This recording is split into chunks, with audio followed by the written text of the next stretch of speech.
Ya, shalom Mbak Paul. Shalom. Ya, saya sebenarnya sih pertanyaan saya lebih kepada apa sifatnya konfirmatif Pak ya, atas mengenai eh, Trinitarian dan apa Unitarian Mbak ya. Ya Pak Paul, sebenarnya permasalahan bukan permasalahan ya, tapi perdebatan mengenai Trinitarian dan Unitarian ini itu sumbernya ada di Perjanjian Baru Pak ya. Apa namanya tafsiran di Perjanjian Baru Pak ya. Bukan, nggak ada. Ayatnya semua diperkosa, semua disodomi semua. Oh, berarti bukan karena hasil tafsiran di Perjanjian Baru. Bukan, bukan. Karena mereka, ini ceritanya begini loh. Kenapa bisa ada Trinitas Trinitarian ini? Agama Kristen mau dijadikan apa kekristenan itu kan bukan sebuah agama. Dulu namanya adalah pengikut jalan Tuhan. Para rasul selalu menyebut dirinya adalah pengikut jalan Tuhan. Di kisah para rasul ditulis pengikut jalan Tuhan. Jalan Tuhan, jalan Tuhan, jalan Tuhan, the way. Ya, cara kita hidup. Lalu di branding sama orang-orang di sekitarnya Kristen. Di branding. Ya, bukan hinaan. Gitu. Karena kan Yesus bilang, kalau kamu saling mengasihi, kamu akan dikenal sebagai pengikutku, muridku, pengikut Kristian. Maka kita dikenal sebagai Kristen bagi orang-orang pagan. Kalau orang-orang Yahudi dikenal sebagai Nasrani, bahasa Arabnya. Ya, di Syria disebut Nasrani. Jadi Anda jangan anti dengan Nasrani. Ya, itu ben istriku tampil mukanya. Eng ing eng. Maksud saya begini Pak Paul, bukan di zaman dulu Pak, yang di zaman sekarang nih Pak. Kalau yang perdebatan itu kan mereka kan ngambilkan penjelasannya dari Perjanjian Baru Pak. Enggak, berkosa. Nyomotnya iya. Nyomotnya bahkan dari perjanjian lama juga. Berarti itu apa namanya istilahnya apa ya? Nah, tadi saya ada yang lupa. Nah, sebelum kemana-mana. Jadi, Kristen kan tadinya bukan sebuah agama, sebuah gaya hidup, jalan.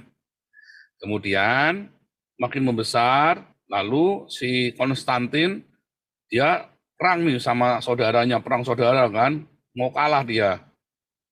Terus dia putar otak bagaimana caranya ya. Nah, maka dia bohongin tuh, dia cari, itu kan republik kan, jadi butuh rakyat. Jadi dia caranya gimana, rakyat yang paling banyak Kristen. Maka si Konstantin dia bilang, oh in hoc signo vinces. Oh, dikasih dia bilang begitu. Dengan tanda ini mirip-mirip dengan salib, mirip ya, kamu akan selamat. Gambarnya itu silang P itu ya, silang ada P-nya. Nah, gambarnya itu begini. In hoc signo vinces itu ya. Ini saya tunjukkan ya.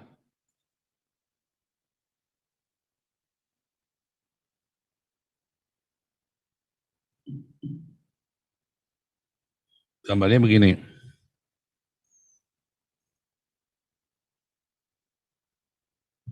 Ini kan dari ya Kristus ya. Ya. Ci sama ro kan? Kristus. Ya kan? Ci sama ro Kristus. In hoc signo vinces. In hoc signo vinces. Dengan ini kamu menang. Wah, katanya begitu kan. Di langit ya, ada simbol ini. Apakah benar, saudara? Dari perjanjian lama, perjanjian baru, nggak pernah ada cerita begitu, saudara. Ingat, Alkitab kita itu punya pola. Tuhan bekerja dalam sebuah pola. Ya, makanya orang Yahudi itu waktu tanya, kamu mana-mana ada nabi dari Galilea? Kan bilang itu ada polanya. Para rabi tahu, itu aturan, saudara. Nggak ada nabi dari Galilea. Mereka lupa. Yesus bukan dari Galilea. Ya, Yesus lahir di kota Daud, di Bethlehem. Tinggalnya di Galilea. Kenapa? Karena gurunya Yesus bukan guru terkenal, bukan rabai terkenal. Ya, makanya dibilang, kamu ini pendidikannya apa? Tapi Yesus boleh mengajar karena punya sertifikat, dia dipanggil rabai. Tapi dia bukan seorang murid dari seorang yang terkenal, kayak Paulus kan muridnya Gamaliel. Ya, House of Hillel, House of Gamaliel. Wah, ini udah jaminan mutu nih. Nah, Yesus bukan dari dua-duanya. Walaupun dia mengikuti pengajaran dari Syamai. Karena itu semua rabai pasti dari bagian dari itu. Ya, intinya pokoknya ada pola di dalam Alkitab dari perjanjian lama sampai perjanjian baru. Ya, pola ini nggak pernah ada, saudara. Ini adalah namanya stigmata. Ini yang disebut dengan stigmata.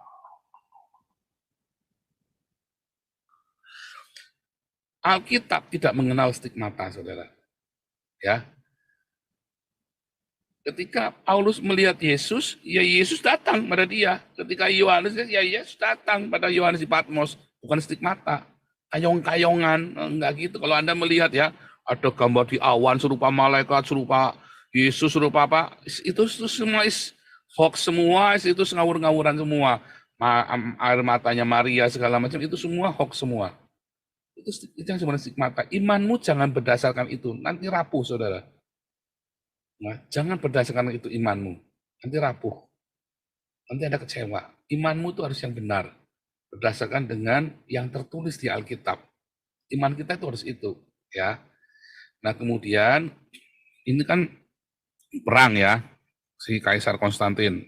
Lalu dia lihat ini ya, in hoc signo vinces, dia ambil hati orang-orang Kristen. Wah, orang Kristen bersorak-sorai tahun 315, maka ada maklumat Milan. Orang Kristen tidak boleh dianiaya. Tahun 325, Kristen dijadikan agama negara. Bagaimana caranya supaya Kristen bisa jadi? Harus ada administrasinya. Menimbang, mengingat, memutuskan. Harus begitu, saudara kan? Sama kan? Karena administrasi. Akan ditunjang oleh negara, akan dibiayai oleh negara. Para biskupnya akan digaji oleh negara. Sama seperti imam-imam Apollo. Dibiayai oleh negara. Makanya harus ada menimbang, mengingat, memutuskan, saudara. Mempelajari, menimbang, mengingat, memutuskan. Lalu ditanya, Yesus ini posisinya apa? Bingung mereka. Wah, Trinitas, Unitarian, wah, ribut, saudara.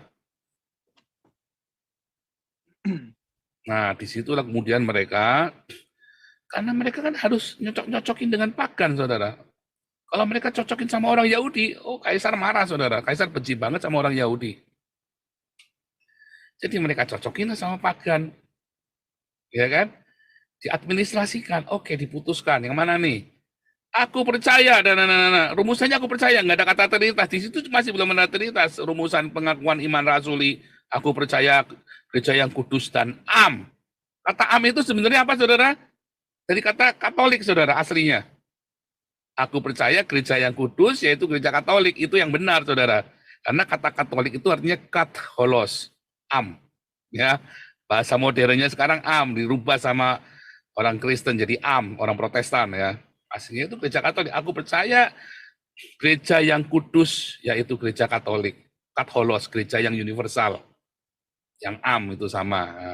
Diadministrasikan itu, saudara ya. Jadilah itu mulai Trinitas. Tapi kenyataannya kemudian lobby si grupnya Arius ini, saudara. Ariusnya kan disingkirkan.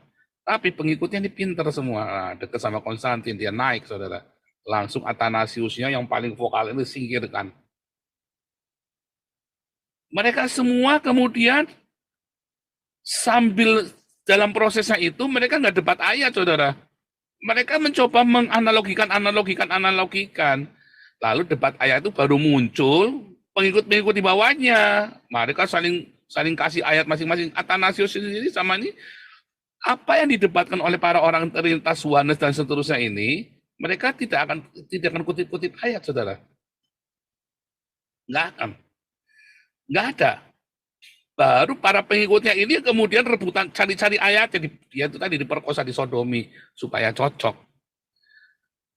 Jadi ketika pengikut-pengikut Trinitas ini kemudian debat sama orang Yahudi, sebentar. Kemudian Konstantin itu menjadikan Kristen sebagai agama negara, ya. Tahun 325. Apakah Konstantinnya kemudian Kristen? Enggak, saudara. Setahun sebelum mati, Konstantin baru dibaptis sama orang Unitarian, orangnya Arius, Eusebius, ya, Nikodemus. Konstantin itu baru dibaptis kurang lebih 11 tahun kemudian, saudara. Yang membaptis orang Unitarian. Bayangin, saudara. Mereka semua itu berebut mengambil hati kaisar, jilat pantatnya kaisar.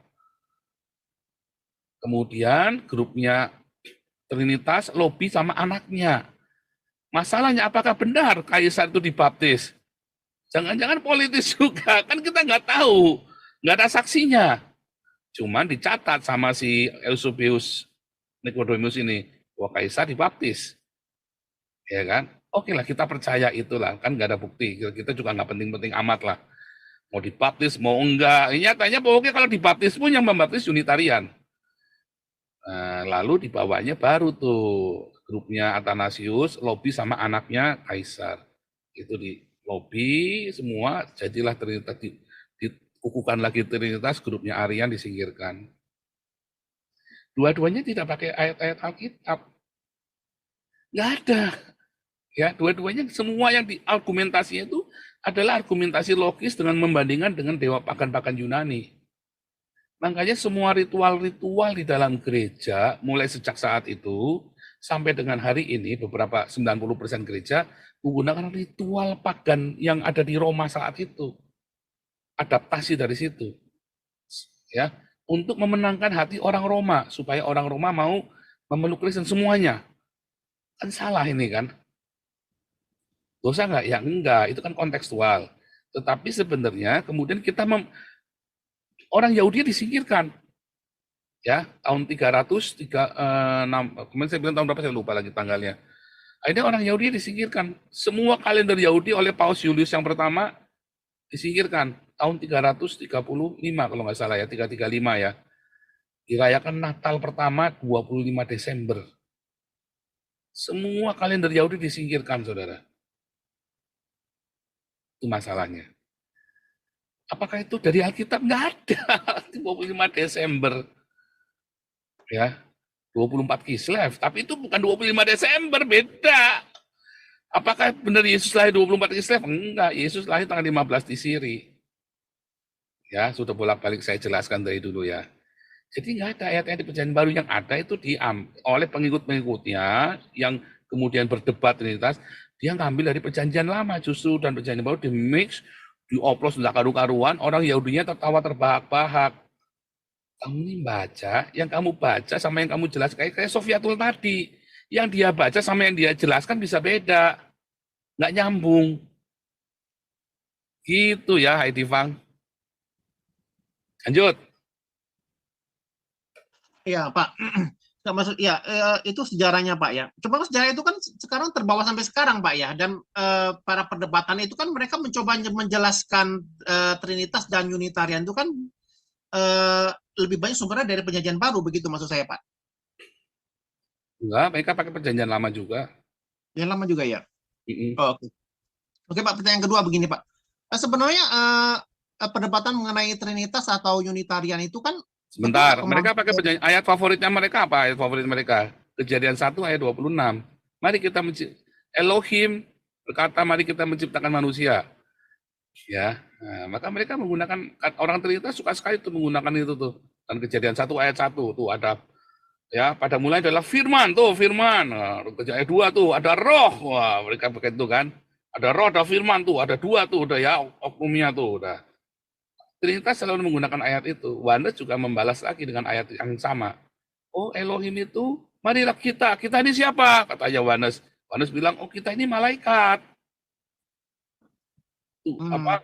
God bicara kepada para malaikat kita. Karena orang-orang Yohanes itu mengutip dari Yudaisme, ya kan? Katanya orang Yudaisme, enggak semuanya ya, sebagian berkata, marilah kita menciptakan, kitanya itu adalah malaikat. Nah, di situ udah cacatnya Yohanes, nanti saya salahnya Yohanes di situ. Ya, nah, nanti saya lanjut yang kedua. Masih saya, Pak ya? Ya. Pak, maksud saya gini, Pak, kalau sekarang Perjanjian Baru tidak ada, Trinitas bisa ada nggak, Pak? Konsep Trinitas ini bisa muncul ke permukaan nggak, Pak? Kalau Perjanjian Baru kita tutup, misalnya, nggak ada misalnya gitu. Kalau mau sekarang dengan dibuka saja seharusnya nggak bisa keluar. Makanya 300 tahun kan nggak pernah ada cerita Trinitas kan. Baru setelah ditanya sama Kaisar, mereka gelagapan kan. Baik.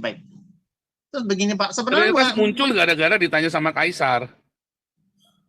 Ya, baik.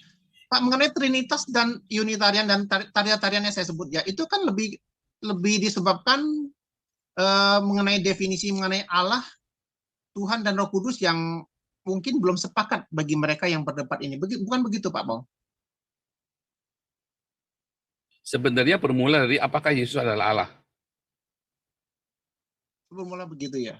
Ya, apakah Yesus adalah Allah? Gara-gara ditanya itu sama kaisar.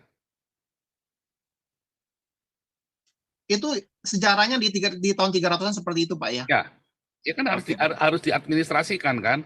Apakah Yesus adalah Allah? Ini harus diadministrasikan karena agama negara. Mereka akan menerima uang dari negara, dirumuskan. Cuman ditanya itu doang. Tapi kan pada saat tahun 300-an belum ada istilah Roh Kudus, Pak. Ada. Ada ya? Roh Kudus itu kan dari zaman Yesus sudah ada.